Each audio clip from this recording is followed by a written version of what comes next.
This is Dr. Dwayne Anderson with you again from Desert Well Integrative Medicine here in sunny Las Vegas, Nevada.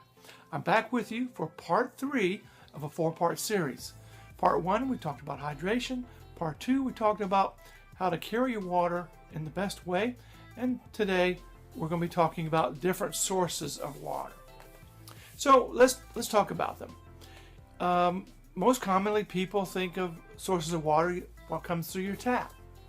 Now, tap water used to be a lot better than what it is now, but because the shortage of water and having to recycle water more, we're having an issue where we're having to place more and more disinfectants in the water. And they use chlorine in order to kill the bacteria and viruses and such that's in the water when they recycle it.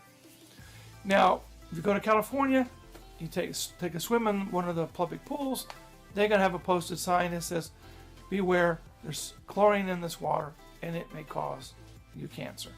So again, that's larger sources, but I think there's water that you don't have to have chlorinated.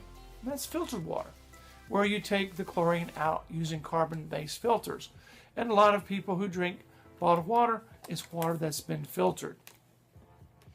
Even water that's in the commercial water is typically water that has been filtered and removing those chemicals. Now, spring water, I think is probably one of the best.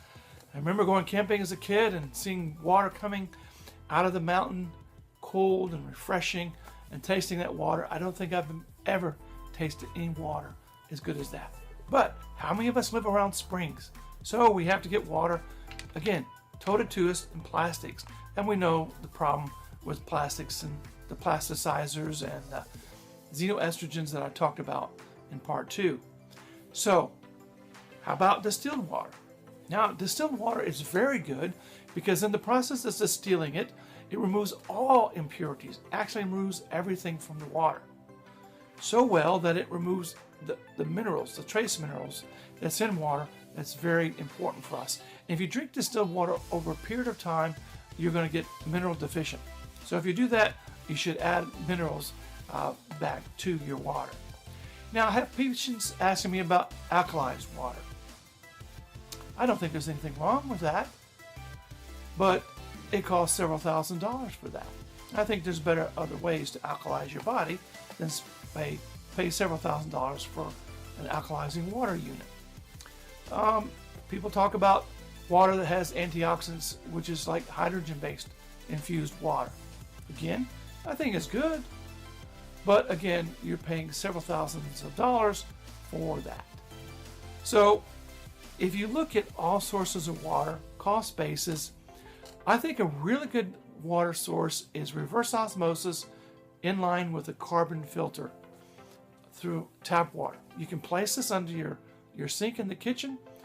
Probably $300-400 you can have an under kitchen sink unit, and you get all those things taken out, as well as you get the minerals placed back in the water.